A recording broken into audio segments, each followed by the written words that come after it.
Vamos abrir a escritura na Epístola de Paulo aos Efésios. Enquanto os irmãos abrem no capítulo 6 de Efésios, eu relembro os irmãos de que nós estamos concluindo essa epístola e que logo, após o estudo de Efésios concluído, nós começaremos um novo estudo, primeira e segunda Tessalonicenses, tá? Vamos nos preparar para essa ocasião. Capítulo 6, versículo 13 a 20. Portanto, tomai toda a armadura de Deus, para que possais resistir no dia mau, e depois de terdes vencido tudo, permanecer inabaláveis. Estai, pois, firmes, cingindo-vos com a verdade, e vestindo-vos da couraça da justiça. Calçai os pés com a preparação do evangelho da paz, embraçando sempre o escudo da fé, com o qual podereis apagar todos os dardos inflamados do maligno. Tomai também o capacete da salvação e a espada do Espírito, que é a palavra de Deus, com toda oração e súplica, orando em todo tempo no Espírito, e para isto vigiando com toda perseverança e súplica por todos os santos, e também por mim, para que me seja dada no abrir de minha boca a palavra, para com intrepidez fazer conhecido o mistério do Evangelho, pelo qual sou embaixador em cadeias, para que em Cristo eu seja ousado para falar, como me cumpre fazê-lo. Amém? Muito bem, amados. Estamos já há algum tempo, falando sobre essa batalha espiritual, lembrando que muito maior do que a batalha contra o vírus, o coronavírus, é a batalha espiritual contra as nossas almas, Esse vírus do anticristo, esse vírus, nós estamos aqui usando uma metáfora, evidentemente, que procura nos contaminar primeiramente as nossas mentes, e então as nossas consciências, e então os nossos corações, para fazer morrer eternamente a alma humana. Então, é importante que nós atentemos para o falar de Paulo em Efésios capítulo 6, que nos dá um caminho, que nos orienta o modo como nós podemos, nessa batalha, nos livrar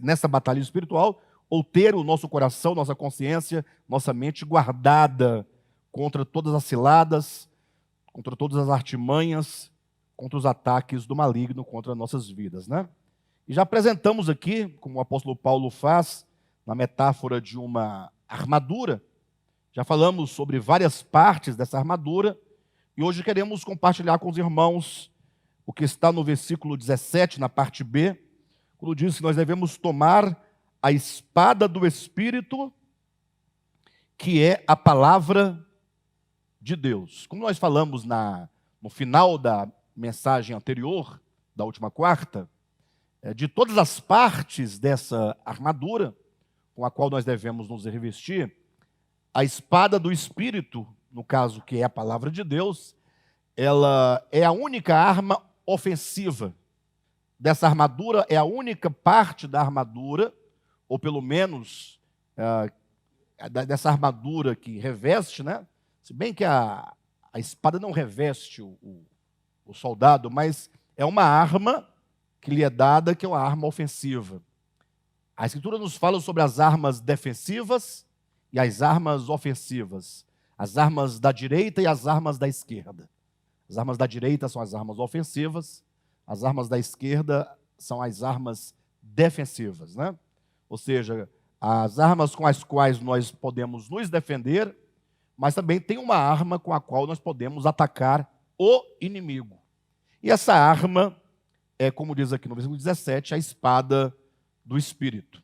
Mas só para os irmãos entenderem, basicamente, nós vimos que o cinturão, ele equivale à verdade. Então, não se refere a um cinturão, Mas o cinturão apenas traz a ideia de que a verdade, enquanto o cinturão, é aquilo que nos restringe. A verdade é que nos restringe. E nós vimos também que, por exemplo, nós temos a couraça, não, como é que diz aqui? A couraça, A couraça que se refere à justiça. Nós vimos o escudo que se refere à fé. vimos as sandálias que se referem ao Evangelho, vimos o capacete que se refere à salvação, e agora nós temos a espada que significa e que se refere à palavra de Deus. Então veja que a palavra de Deus deve estar conosco enquanto uma arma ofensiva. E aqui é preciso que nós resgatemos e até entendamos um pouco acerca dessa questão da batalha e também sobre essa arma ofensiva. Eu digo isso porque quando nós lemos a Bíblia como um todo, Antigo e Novo Testamento, nós vamos observar que toda a Escritura, ela está envolvida, ou melhor, todas as histórias bíblicas, seja as do Antigo ou as do Novo Testamento, estão envolvidas em guerra, em batalha. É difícil você ler algo da Escritura e que não envolva uma guerra, que não envolva uma batalha. Agora, é interessante notar que em todo o Antigo Testamento, as batalhas que nós encontramos, sobretudo as batalhas que foram realizadas em nome do Senhor dos Exércitos, né? Em nome do Senhor, meu Deus é a minha bandeira, e etc e tal,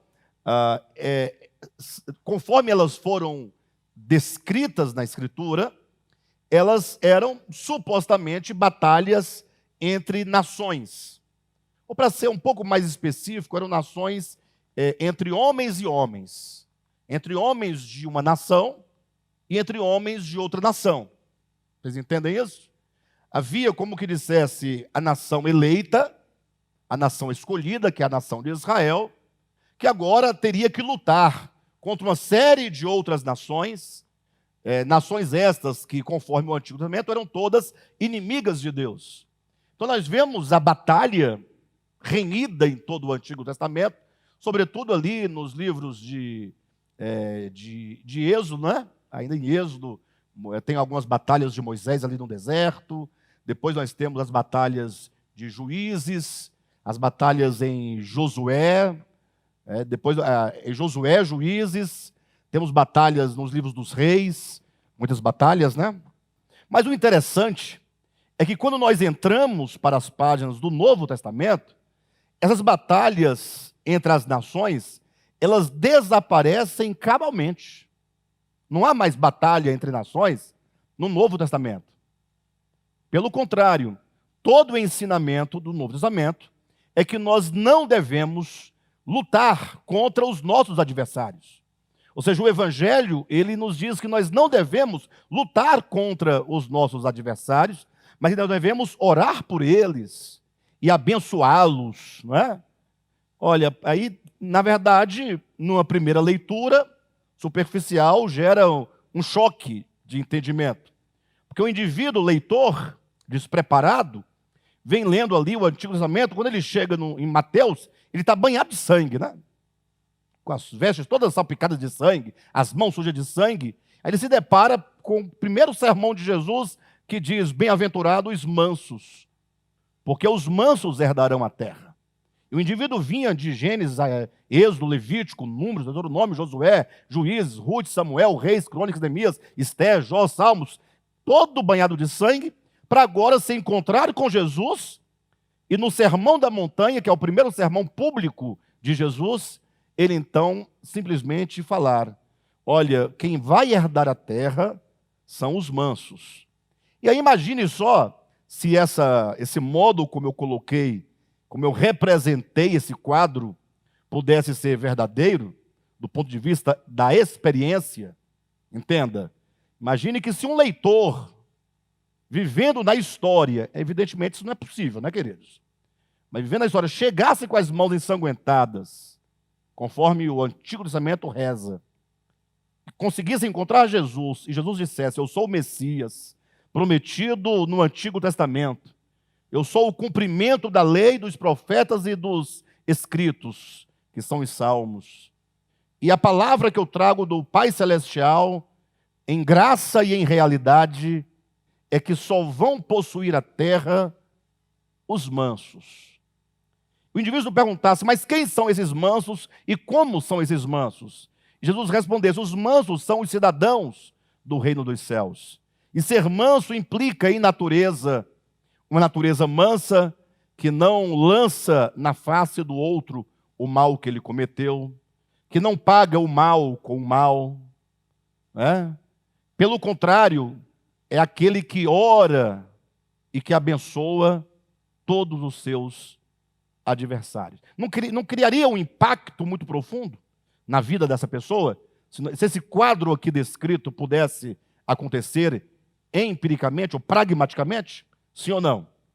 Bem, mas embora não seja possível acontecer nesse plano pragmático, mas é possível acontecer no entendimento do leitor. Porque o leitor vem lendo as Escrituras, e tal, quando ele chega em Mateus, ele espera pelo menos uma continuidade. Mas não, há uma interrupção. O Evangelho, ele cria uma interrupção.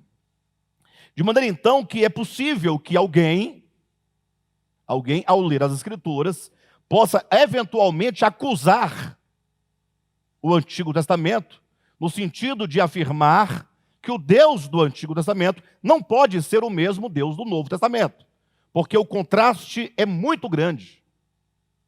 Eu me recordo quando eu estava fazendo a graduação de letras, e eu tinha um professor muito incisivo de literatura, e ele fez alguns comentários em sala de aula, e eu fiquei assim um pouco pensativo pelos comentários que ele fez. Quando deu no intervalo, eu passando por ele, eu o chamei e disse: professor, qual o seu problema com a Bíblia, hein? Qual é o seu problema com Deus? Me fala aí. Ele falou assim: não tenho problema com nada. Eu só acho que o Deus do Antigo Testamento não é o mesmo Deus do Novo Testamento. Eu só acho isso. E naquela ocasião eu não podia concordar com ele. Não podia concordar. Logo alguém pode falar: pastor, então hoje você concorda? Não, continuo sem concordar. Continuo sem concordar. Porém, eu precisei de alguns anos para compreender por que o professor pensava daquele modo.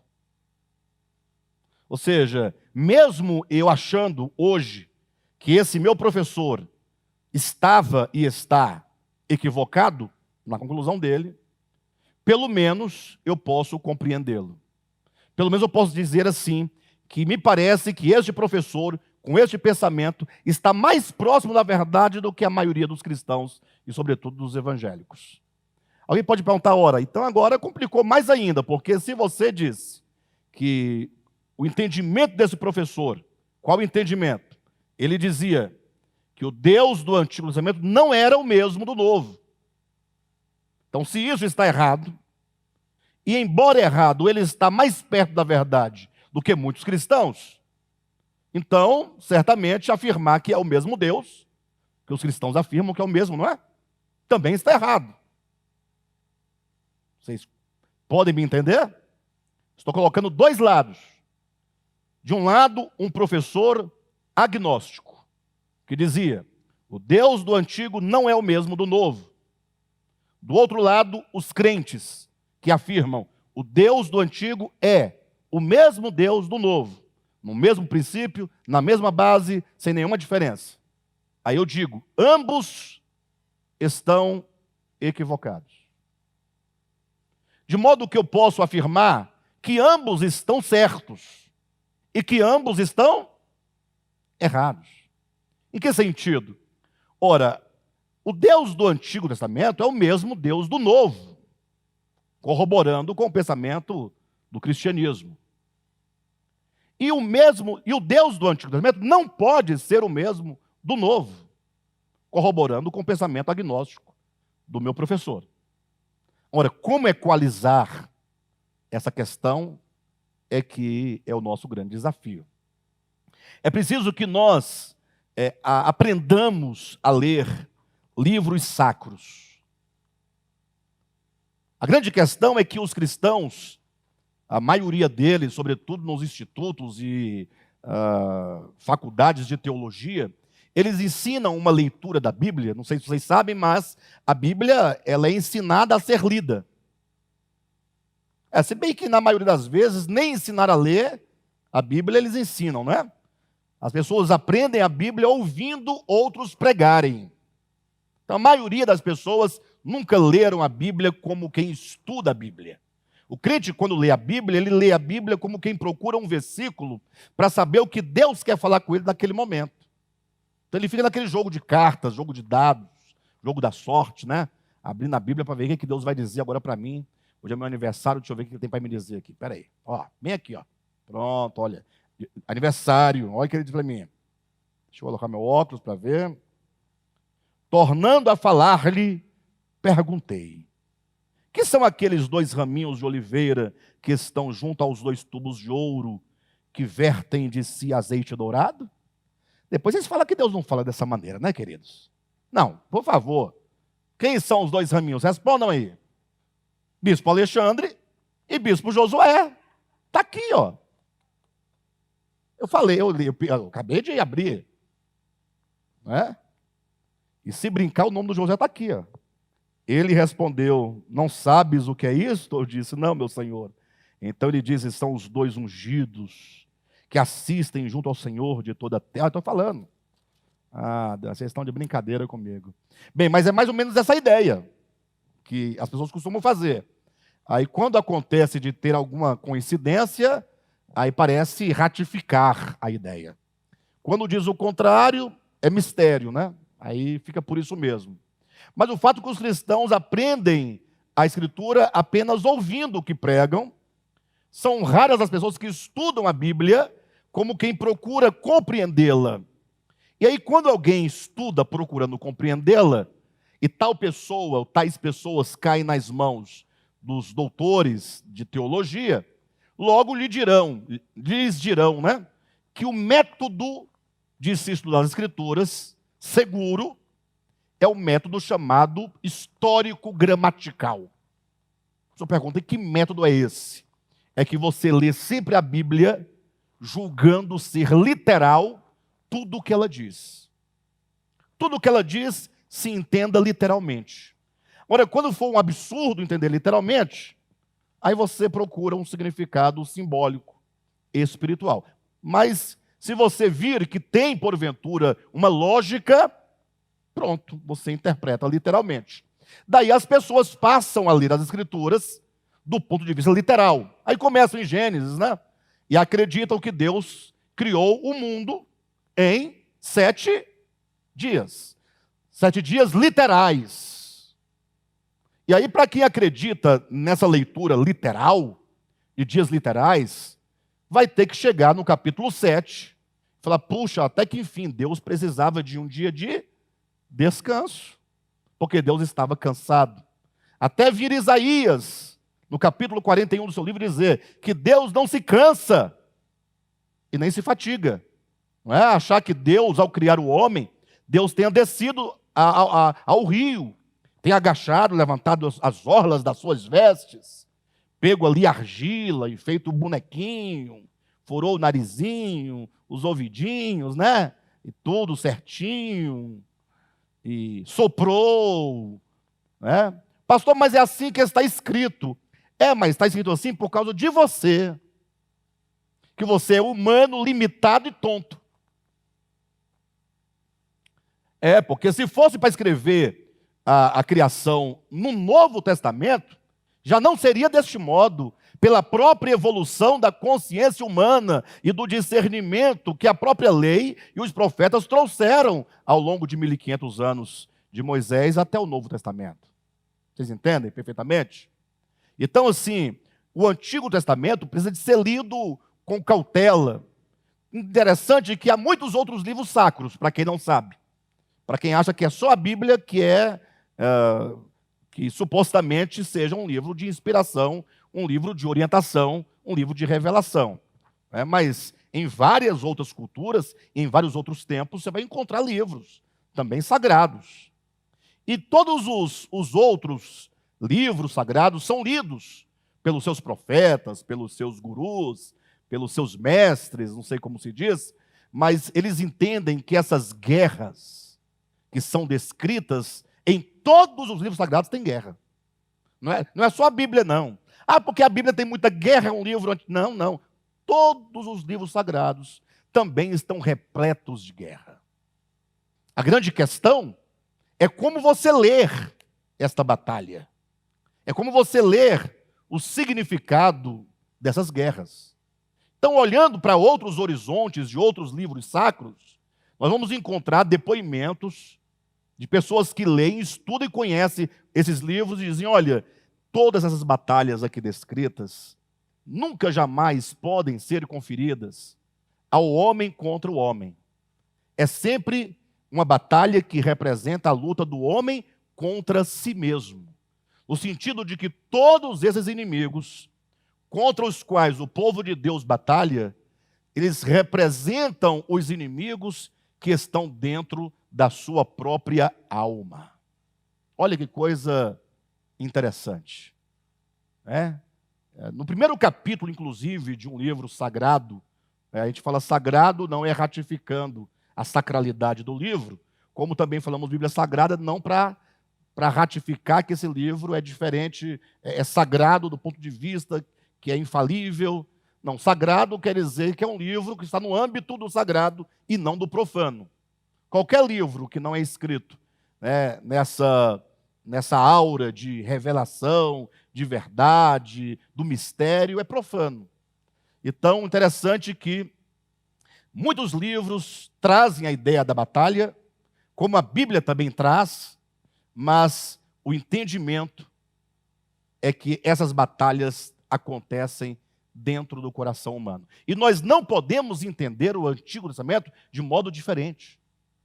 Então, por exemplo, quando alguém diz que o Deus do Antigo não é o mesmo do Novo, por causa das batalhas, eu digo, não é o mesmo.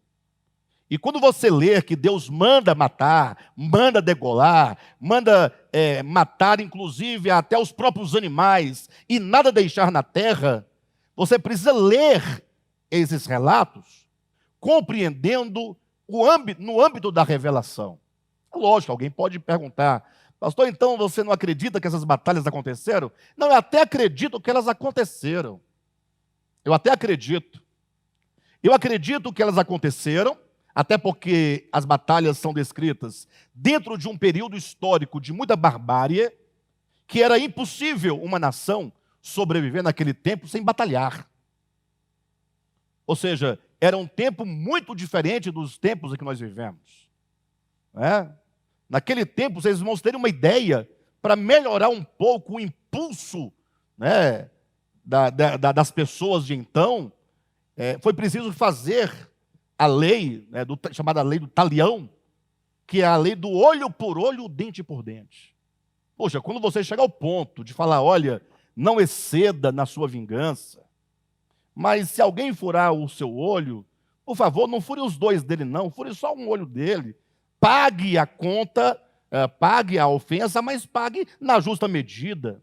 Quando alguém tem que fazer uma lei para que isso aconteça, imagine só, se havendo lei, a transgressão, e sem essa lei, como não seria? Vocês percebem? Então, eu entendo que essas batalhas do Antigo podem certamente ter acontecido, mas aconteceram não por causa de Deus, não por ordem de Deus, mas por causa da existência da vida e da percepção que o povo do Antigo Testamento tinha naquele tempo acerca de Deus e que a ele tudo conferia. Tá, e qual é a relação de Deus para com esses textos? É que Deus, fazendo uso de uma história trágica da humanidade, transforma isso ou eleva esses acontecimentos ao plano da revelação, no sentido de eu compreender hoje, à luz do Novo Testamento, que todos aqueles inimigos, os heteus, os heveus, os jebuseus, todos aqueles eus ali, representam os grandes inimigos que estão dentro de nossa alma. E quem nos diz isso é o próprio Novo Testamento. Quando você lê os evangelhos, leia Mateus, Marcos, Lucas e João, e procure ler como quem pergunta a Jesus: Jesus, tá bom, então nós não temos mais aqueles inimigos de outrora do Antigo Testamento. Então, nós não temos mais inimigos? Não há mais inimigos? E Jesus, nos evangelhos, vai nos ensinar que os grandes e maiores inimigos são aqueles que estão dentro do homem. A ponto de Jesus falar que a única maneira de você herdar a boa terra prometida, que é o símbolo do descanso de Deus, é você morrendo.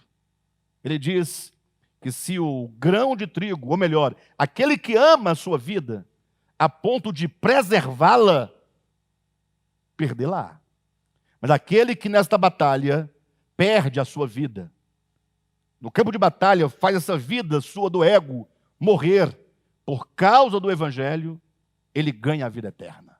Então, o que me faz compreender essa leitura não é fingindo que eu não estou vendo que o Deus do Antigo Testamento, se lido literalmente, diverge do Novo. Não é fingindo. Você não pode fingir. E tampouco é transferindo o mesmo Deus violento, fruto das percepções meramente humanas e históricas, para as páginas do Novo, como fazem os evangélicos. São dois grandes erros. O modo é você perceber. Na sua leitura você tem que perceber isso. Se você não percebe essas mudanças no âmbito da sua leitura, então você não está lendo. Porque de repente você percebe que a batalha que acontecia no Armagedon, lá do Antigo Testamento, para quem não sabe, o Armagedon é do Antigo Testamento. A batalha do Armagedon do Apocalipse, tá bom? É apenas uma referência simbólica ao Armagedon, que é um campo do Antigo Testamento. Tá bom? Só para os irmãos não ficarem na internet assim, Armagedon é do novo, não é do velho, não. Então, para não ficar assim, eu aviso logo. Então, é só você perceber que essas batalhas que aconteciam nos campos, aqui no Antigo Testamento, são transferidas radicalmente para dentro do coração do homem no Novo Testamento. O que me faz compreender que se o Antigo Testamento é uma sombra e o Novo é a realidade, então a sombra me diz que há muitos inimigos perversos que devem ser destruídos sem que nenhum fique vivo. A terra tem que ser limpa completamente. E a realidade diz, e esse campo é o coração humano, e esses inimigos estão dentro da alma humana. Então, nessa batalha que nós enfrentamos, nós temos que saber que dentro do homem há muitos inimigos a serem vencidos. Razão porque nós temos uma espada do Espírito com a qual lutar, com a qual desferir golpes. Porque agora você imagine, eu não sei se vocês, quando leem, fazem esse exercício, né? Mas imagine só que quando eu estou lendo a Bíblia, eu leio um texto como este. Tomai também a espada do Espírito, que é a palavra de Deus. E agora eu estou lendo aqui que nós estamos dentro de uma batalha espiritual. Eu fico perguntando para mim mesmo, né? Ora, como é que eu posso, na prática, na minha experiência, usar a palavra de Deus nessa batalha? Vocês entendem? A pergunta que eu faço. Lógico, os cristãos, de um modo geral, têm a resposta na ponta da língua. Eles vão dizer, não, você precisa deixar o Salmo 91 aberto na sua sala, no seu escritório. Você coloca um Novo Testamento lá no porta-luva do seu carro, dentro da sua bolsa. Aqueles crentes mais, os neopentecostais, vão dizer, não, você tem que agora começar a declarar e declamar a palavra para o diabo. Então você chega em casa, se as coisas não vão bem, se porventura Satanás está lá destruindo seu casamento, destruindo os seus filhos, destruindo sua família, destruindo sua vida financeira, você começa a orar o Salmo 91 e expulsar o demônio. Diga, demônio! Chega em casa com as mãos levantadas e começa. Aquele que habita no esconderijo do Altíssimo e descansa à sombra do Onipotente, diz o Senhor, Ele é o meu refúgio, o meu baluarte, Deus meu, em quem eu confio. Aí você faz isso, é o que vão dizer, né? Inclusive, me recordo agora de uma situação de um irmão, na época, muito fervoroso. Hoje ele está desapontado de tal forma com essas coisas que não consegue mais servir a Deus. Está desapontado, né? E aí ele não acompanhou o processo da revelação de Deus, ficou no tempo da infância, hoje não dá conta mais de caminhar. De todo modo, na época, ele muito entusiasmado, chamaram ele para expulsar um demônio. Aí ele foi, todo animado, com a Bíblia, tinha uma Bíblia, ele fez uma capa de PVC na Bíblia dele, era todo diferente, irmão. Chegou lá, estava o demônio.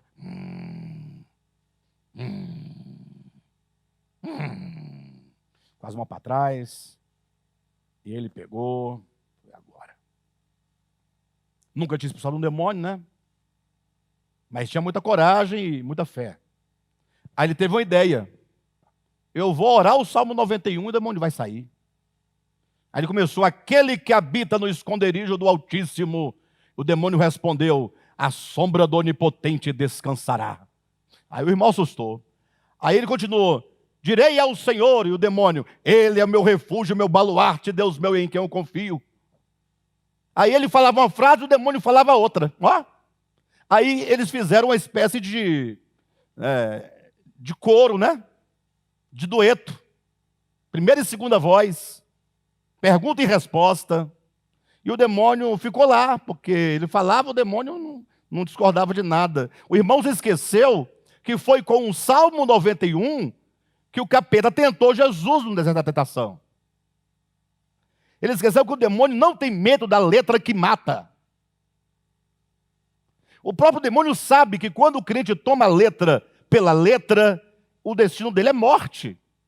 Então, inclusive, fazer o crente tomar a letra da Bíblia pela letra é um dos artifícios do demônio. O crente ficar todo feliz na letra, da letra, pela letra, procurando um versículo para acusar o irmão aqui, para julgar o outro, para se dar bem aqui, para derrubar o outro ali, o demônio está feliz. O que o demônio não quer é que o crente toque no espírito da palavra. Porque no momento que você tocar no espírito da palavra, você vai experimentar libertação. Então a pergunta que eu faço, como usar essa espada do espírito? De que maneira eu posso instrumentalizar isso? Ah, pastor, mas você é tonto, porque o próprio texto é claro, quando diz que a nossa luta não é contra carne e sangue, mas contra principados, potestades, dominadores. É uma turma grande. Onde? Nas regiões celestes. Eu digo, e você porventura já teve essa luta? Você já esteve nas regiões celestes? Em cima de uma nuvem? No espaço sideral? Na biosfera? Estratosfera? Exosfera? O que mais? Já esteve lá lutando com principados, potestades, dominadores? Fala para mim em nome de Jesus. Eu sei que vão me chamar de incrédulo. Ah, você é incrédulo. Não, mas eu não posso acreditar numa coisa que fica apenas num dogma. Eu tenho que saber como funciona. Agora, eu sei, conforme a própria Escritura diz, como eu sou tentado e como eu sou derrotado, porque eu já fui tentado várias vezes, já fui derrotado várias vezes, já me ergui várias vezes, e eu sei, portanto, como acontece essa batalha na minha experiência. Tiago vai dizer que nenhuma tentação provém de fora do homem. Tiago, na sua epístola, diz que todo homem é tentado pela sua própria cobiça. E aí ele desenvolve todo o processo orgânico de formação, desde a tentação até o pecado. Ele diz que, primeiramente, começa, como ele diz, que todos nós... Vamos ler o texto que fica melhor, né? Fica mais... Capítulo 1 de Tiago. Pode abrir aí, na sua Bíblia. Versículo 13. Ninguém, ao ser tentado, diga, sou tentado por Deus. Porque Deus não pode ser tentado pelo mal, e Ele mesmo a ninguém tenta. Ao contrário, cada um é tentado pela sua própria... Cada um é tentado pela sua própria... Ou seja, você não pode nem dizer que a culpa é do outro. Pode nem dizer, não, é porque estava morrendo. Não tem essa ideia? De um objeto que o camarada foi tentado e acabou levando um objeto. Não, porque estava morrendo. Tá, então está morrendo, você agora vai roubar, porque está morrendo. Não é porque a irmã ou a não sei quem não se veste adequadamente. Ou seja, você transfere para o outro a culpa da sua responsabilidade, ou a falta de sua responsabilidade. O texto diz, ao contrário, cada um é tentado pela sua própria cobiça. Olha, ele começa a tecer, portanto, todo o processo do pecado a partir da cobiça, ou seja, de um elemento que está em nós. Esse elemento que está em nós, no primeiro momento, ele é um elemento latente, porque embora você tenha tal cobiça, ou aquela cobiça, porque a cobiça aqui pode ser cobiça por muitas coisas, então você tem uma certa cobiça, essa cobiça não se manifesta toda hora e todo momento, ela está aí, é uma cobiça latente, é um desejo latente, é uma inclinação latente, é uma fragilidade sua latente, é algo que está aí dentro e que você é capaz de, mais cedo ou mais tarde, desenvolver aquilo e chegar ao ponto, né, de cumprir aquele desejo cabalmente. Cada um é tentado pela sua própria cobiça, quando esta o atrai. Olha como ele vai tecendo. A cobiça que é latente, quando esta o atrai, a cobiça que se desperta. Então, a cobiça que está latente, num dado momento ela acorda e fala: opa, ó, observa, você está vendo? Se liga, é a sua oportunidade, é a sua chance. Bobagem, Deus não liga para isso. Não, não é pecado. Não, ninguém vai ficar sabendo. Ah, bobagem. Rapidinho, só uma vez.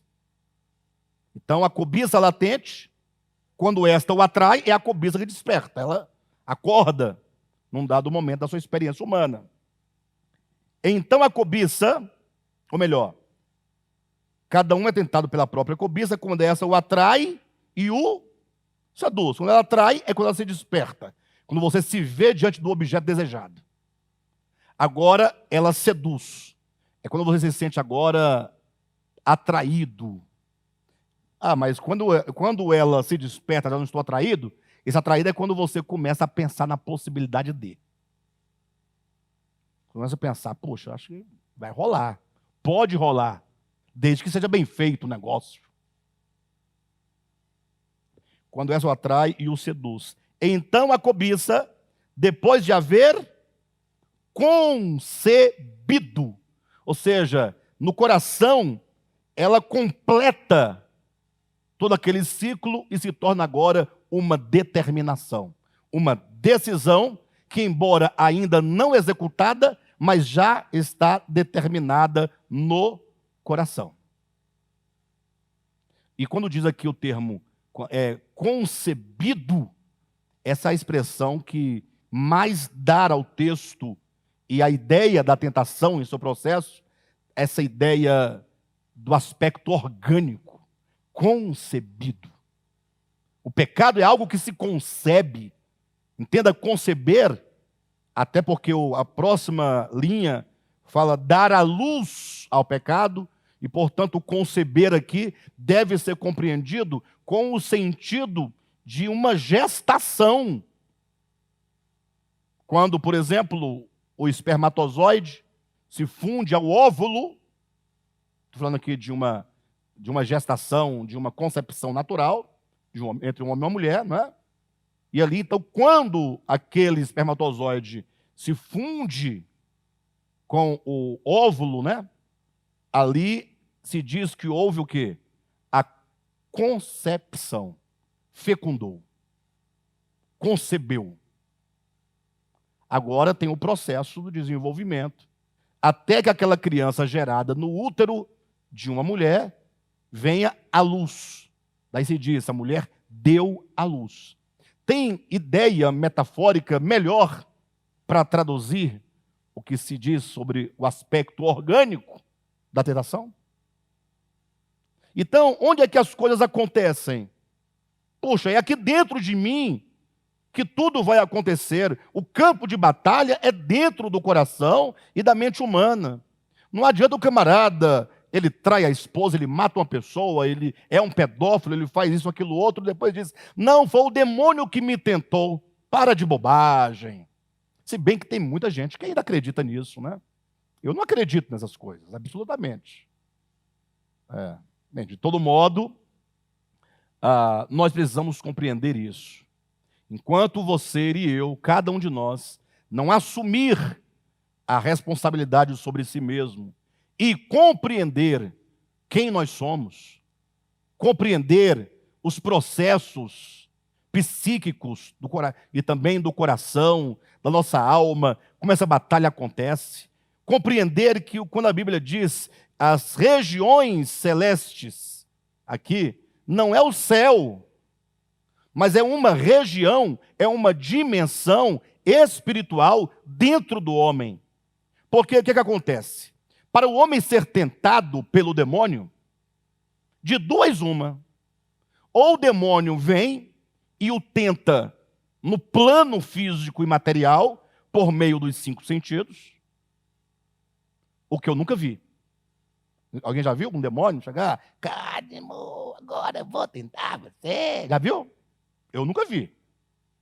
Alguém aqui já foi tentado? Ninguém foi tentado? O Alan já foi tentado alguma vez? Você nunca foi tentado?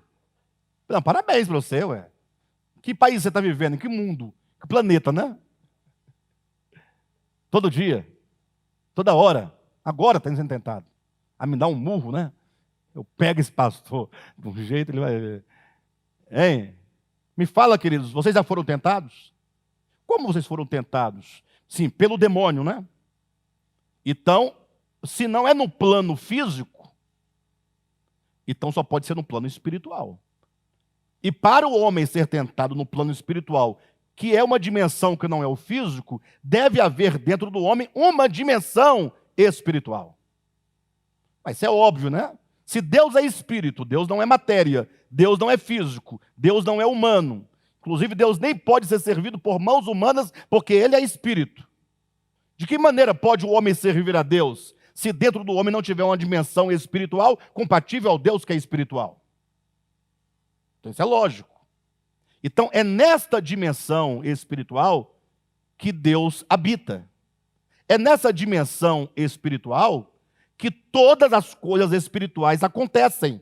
E é somente por meio da dimensão espiritual que nós tocamos tudo o que há no mundo espiritual, seja positiva ou negativamente falando. É por isso que é dito, então, que quando Deus criou o homem, Deus soprou em suas narinas.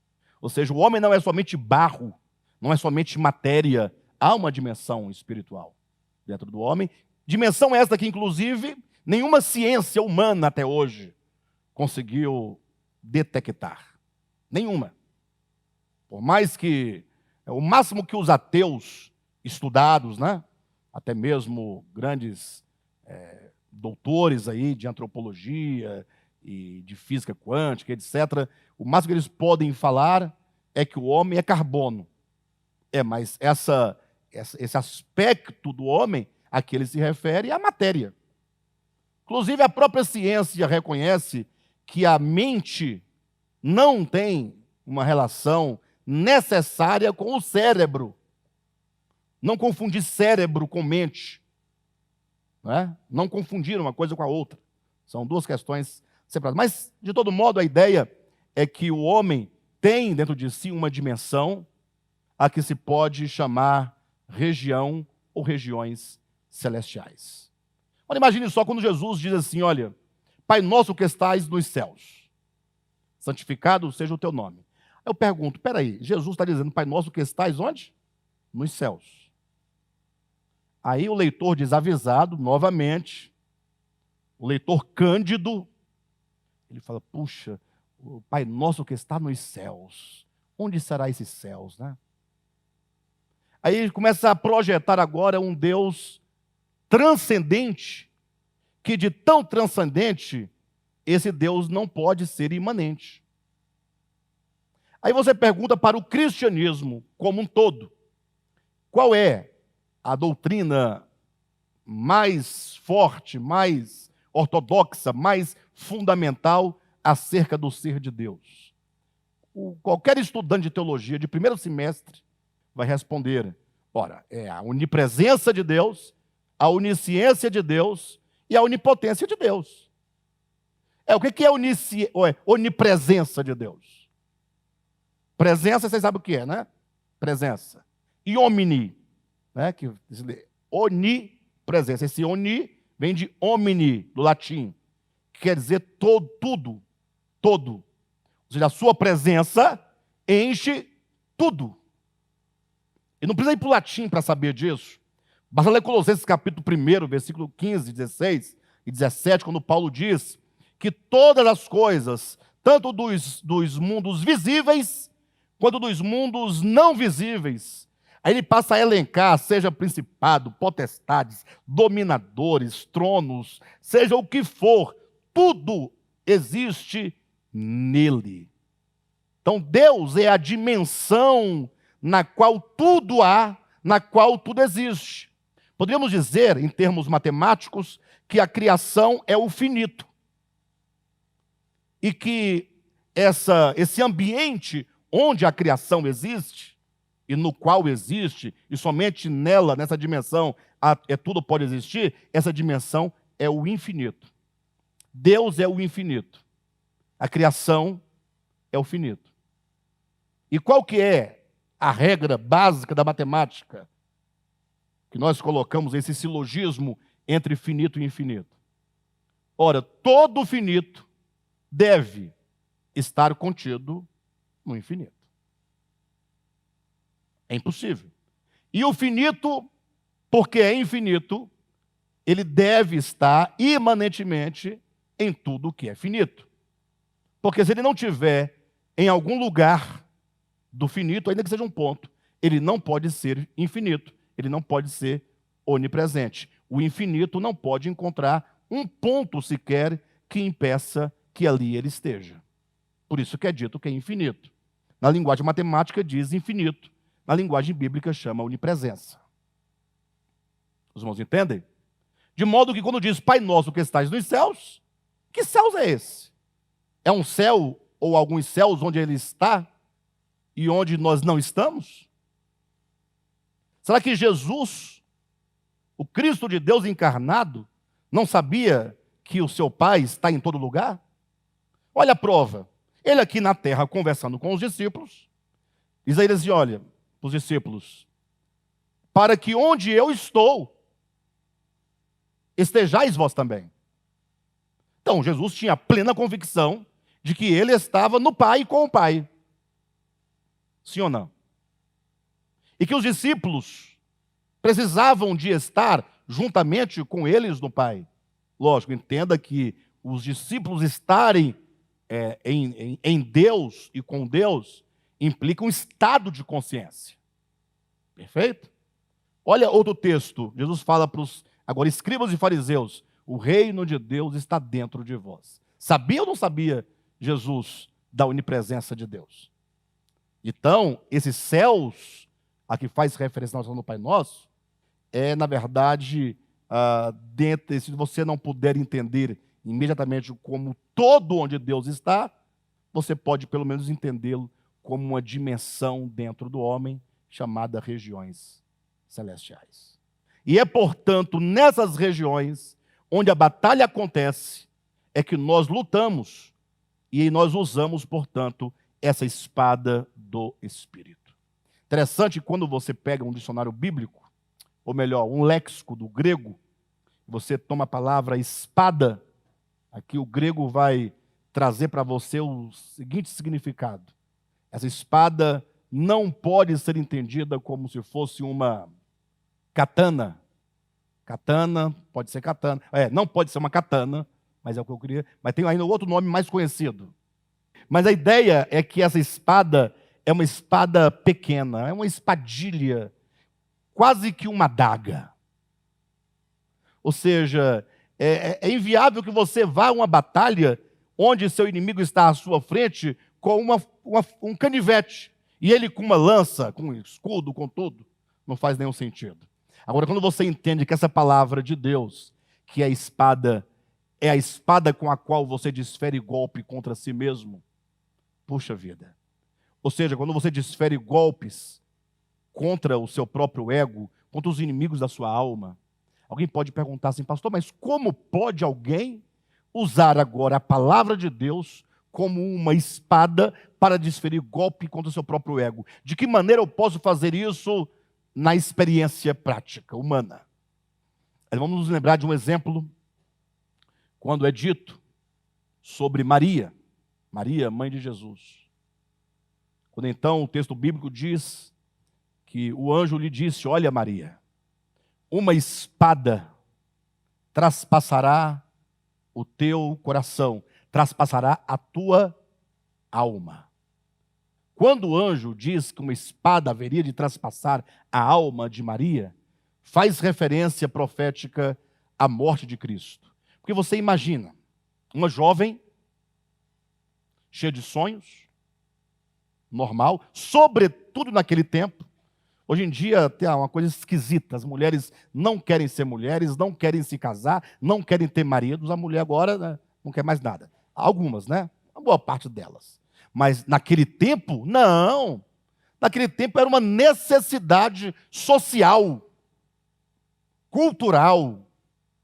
E debaixo daquele condicionamento, somava-se a isso o sonho da mulher de se casar. Agora imagine a jovem lá, noiva de José, aguardando o momento. Aparece Gabriel, diz: olha, Deus te escolheu para que você fosse o veículo material, humano, por meio do qual o Cristo de Deus virá ao mundo. Como assim? Você vai dar à luz a um filho. E ele será chamado pelo nome de Emanuel, que quer dizer Deus conosco. O Espírito do Senhor te envolverá, e o ente que há em ti será chamado Filho do Altíssimo.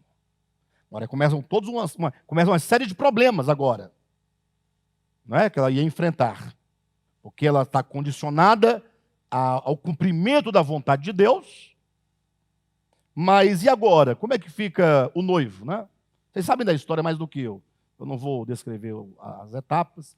Mas, de todo modo, o menino nasce e ela é uma mãe natural, porque ela teve um parto natural, ela teve uma gestação natural. É miraculoso o Espírito Santo, é miraculoso a fecundação, mas o processo é natural. A criança crescia no ventre, ela sentia dores como qualquer outra pessoa. Porque se fosse para nascer aparecendo, não precisaria dela. E então, agora o menino nasce, ela dá à luz, ela amamenta, ela toma no colo, ela conversa, ela educa, e o menino vai crescendo 1 ano, 10 anos, 15 anos, 20 anos, 30 anos. É um filho. 30 anos é um prazo suficiente para ela agora não saber mais diferenciar entre o que Deus estava realizando nela e o que é o seu filho. Então, para ela é meu filho, e ponto final. Não importa como aconteceu, mas é meu. Porque ela é uma mãe. Mãe, de fato, de verdade. Vocês entendem, pessoal? Sim ou não? E agora, imagine só, aos 30 anos, Jesus sai e começa o ministério. Ela vai acompanhando, até então ela não entende muito, mas com o passar do tempo ela vai observando que as coisas não se encaminham para o lado que ela gostaria que se encaminhasse, ou para o lado que todos compreendiam que poderia se encaminhar. Porque, poxa, Jesus agora, se ele é o Cristo de Deus, e ela sabia que era, não é? Então ele vai o quê? Estabelecer o reino de Davi.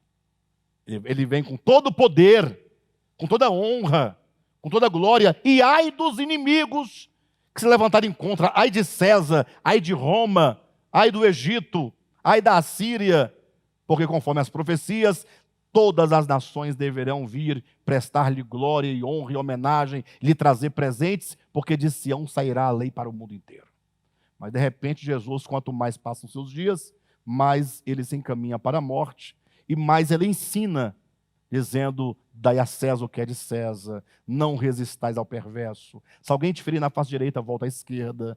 A mensagem de Cristo ia demolindo o grande edifício teológico na perspectiva tradicional e literal veterotestamentária, se é que vocês podem me entender, ia destruindo a ponto de, para muitos, no caso de Judas, falar assim: aqui não vai dar nada, eu vou levar uma vantagem pelo menos de 30 moedas de prata. Aqui eu já perdi tempo demais para sair de mão abanando, né? Então, quando então Jesus vai à cruz, e agora Maria tem que absorver toda aquela realidade. O seu filho, que para ela é filho, mas num fim trágico, humanamente falando, trágico. Ninguém pode ficar diante do crucificado. Ei, que coisa maravilhosa, isso é lindo, bate mais. Não, é trágico. Embora esse trágico tenha um propósito eterno por detrás dele. O que está por detrás, o plano de redenção é belo, é lindo. Mas é lógico que o ato da morte física ali não pode ser menos do que trágico. Perfeito? Vocês compreendem? Então, imagina aquele momento, Maria, enquanto mãe, tendo que negar todo o seu sentimento materno, humano, numa plena aceitação da vontade de Deus, desde o nascimento materno até a hora da morte. Uma espada traspassará o teu coração. Tanto no livro de Ezequiel, quanto no livro do Apocalipse, também nos mostra, nos fala um pouco sobre, nos dá o entendimento de que sentido a palavra de Deus, ela pode ser compreendida como uma espada que é desferida contra nós mesmos. A profecia de Ezequiel, ela é relatada também em Apocalipse, capítulo 10. Então, eu vou falar de Apocalipse, é a mesma profecia, vocês vão compreender. É quando, então, o anjo de Deus chega para João, no caso do Apocalipse, e diz: o que você está vendo? Ele fala assim: eu vejo um rolo, eu vejo um livro. E o anjo diz assim: então você agora come esse livro. O livro a que se refere lá em Ezequiel são as escrituras proféticas. Em Apocalipse também são as escrituras proféticas. Come este livro. E é dito: quando você comer este livro, na sua boca será doce como mel. Mas quando você digerir, e ele chegar no seu estômago, que passar por todo o processo de metabolização, ele será amargo como fel. Ou seja, a partir do momento que você, que está nessa luta espiritual, nessa batalha espiritual, que já está com todas as partes do teu ser guardadas e protegidas contra os ataques do maligno, com a verdade, com a fé, com a justiça, né? Com o que mais? Com a salvação. Agora é dito, agora você tem que tomar a palavra de Deus. Quando você ouve o Evangelho, queridos, o Evangelho, quando vem a nós, ele vem doce como mel. É maravilhoso você falar assim: puxa, que coisa mais linda, o Evangelho, de certo modo, ele é lindo. Ele é lindo. Porque a ideia do Evangelho é a ideia da libertação humana em todos os planos de sua existência. É a ideia de que o mal nunca será vencido com o mal. Não se vence o mal com o mal. Saiba, Deus não vence o mal com o mal. Embora o cristianismo tradicional pregue até hoje que Deus vencerá o mal com o mal, e eles não podem negar. Não pode. Porque eles ensinam que Deus fez todo o bem para salvar o homem do mal que eles fizeram. Mas se os homens não quiserem aceitar o bem que Deus fez para salvá-los, Deus tem um mal maior para destruí-los. Não é o que eles pregam, não? Não, numa boa, vamos falar a verdade. Ninguém está aqui para esconder nada. Então, a ideia de que o mal se vence com o mal é mentira. O Evangelho diz: o mal não pode ser vencido pelo mal. O mal só pode ser vencido pelo bem. Essa é a ideia do Evangelho. Quando você começa a compreender, puxa, que maravilha. Gandhi, que não era um cristão do ponto de vista cultural, tradicional, religioso, ele entendeu isso, poxa. Ele entendeu tanto a ponto de falar para os cristãos que queriam batizá-lo: eu aceito o Cristo do Evangelho, mas não aceito o vosso cristianismo. Porque ele sabia que o mal não se vence com o mal. Essa é a ideia do Evangelho. Essa é a ideia clara. Então, o Evangelho é lindo, é belo. Mas se você começar a digerir este Evangelho, se você começar a ouvir o Evangelho, a aceitar o Evangelho, Aí eu vou dar uma dica para vocês que não sabem como tomar o evangelho. Porque às vezes o evangelho fica muito na ideia, né? E não fica na prática. E aí procurando uma palavra para dizer para os irmãos, como eu vou fazer para os irmãos entenderem exatamente como ele vai proceder a partir de agora, para que o evangelho entre nele. Aí eu tive uma ideia. Você vai fazer a mesma coisa que você faz contra a cloroquina e contra a vacina. A mesma coisa. Você vai passar o dia todinho ouvindo vídeo que fala que a vacina está matando e vai matar. Você passa o dia todinho ouvindo o evangelho. Entendeu? Aí você começa agora a falar para todo mundo contra a vacina. Você não fala? E falar e tentar ganhar o outro para o lado da vacina que mata. Ou melhor, contra a vacina que mata. Não é? Eu falei aqui no início, tem dois grupos. A cloroquina que mata e a vacina que mata. São dois lados. Você nunca vai encontrar alguém que defende a cloroquina e a vacina. Do ponto de vista político. E nunca vai encontrar alguém que defende a vacina e também a cloroquina. São dois lados. Um quer tornar o outro genocida. Alguém vai ter que sair nessa história, vencendo nessa história aí, e a vitória vai se dar em outubro de 2022. Vocês vão saber quem vai ganhar. Tá certo? De todo modo, a ideia é essa. Do mesmo modo que você se envolve nas discussões contra gay, contra cloroquina, contra vacina, contra Bolsonaro, Lula livre, que mais? Hã? Armamento, Flamengo, lembrei do Flamengo, ó. Flamengo, São Paulo, futebol, essas coisas que nos enchem, não tem essas coisas que nos enchem? Que a gente não consegue respirar, senão tem que, não é? Você faz a mesma coisa com o evangelho. Mesma coisa. Ouve o evangelho, briga pelo evangelho, ensina o evangelho, fala o evangelho, manda vídeo do evangelho e começa a bater na tecla do evangelho. Logo, logo você vai estar tomado das ideias do evangelho. Bem, eu acho que sim, né? Ou não sei. O difícil é a gente conseguir fazer uma coisa de que a gente não gosta tanto. Ou de que a gente não acredita tanto. Talvez alguém acredite mais no Bolsonaro ou mais no Lula do que no próprio evangelho. Ou não. É algo de se pensar. O que vocês acham? Algo de se pensar. Não dá nada. O máximo que pode acontecer é descobrir que você acredita mais na política que no evangelho. Aí quando você descobrir, fala assim, puxa, eu estava perdendo meu tempo com o evangelho, enquanto eu podia estar envolvido ali com a turma do Lula livre, ó. Lula livre, Lula livre, mora para Curitiba, Lula livre, Lula livre. Falta-nos o espírito de cidadãos do reino dos céus. Não é? Falta isso em nós. Então, quando você começar a comer o evangelho, ele é doce na boca, porque a mensagem é doce, mas quando o evangelho começar a ser trabalhado aqui no coração, da garganta para baixo, aí você vai ver quão amargo é. Porque o evangelho vai destruindo tudo aquilo que não é Cristo em você. Tudo aquilo que foi forjado ao longo da história humana. Tudo que foi sendo acumulado, trabalhado. Todas as ideias. Tudo aquilo que nos faz pessoas tão desumanas, tantas vezes, né?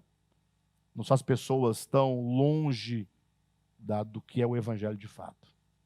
Então, a palavra de Deus, a espada do Espírito, que é a palavra de Deus, ela vem para aniquilar o nosso ego. Vem para destruir os inimigos que estão dentro de nós. E o exemplo é Maria. E o modo é o comer a palavra. É assimilar a palavra. Assimilar. Veja bem, você tem 24 horas, não tem? Por dia? 24 horas e alguns minutos. Perfeito? Então, imagine você, o quanto você se alimenta do evangelho e o quanto você se alimenta de outras coisas. O resultado é claro. Você vai ser exatamente e na mesma proporção daquilo que você se alimenta. Ou mais ou menos. Então, se nós buscamos essa identificação com o Senhor, comecemos, se não conseguimos nos lançar totalmente no Evangelho, pelo menos podemos começar a nos despoluir um pouco de tanta conversa. Aliviar um pouquinho, como se você ligasse um ventilador para algumas ideias que só causam disputas e discórdia, e saindo um pouco.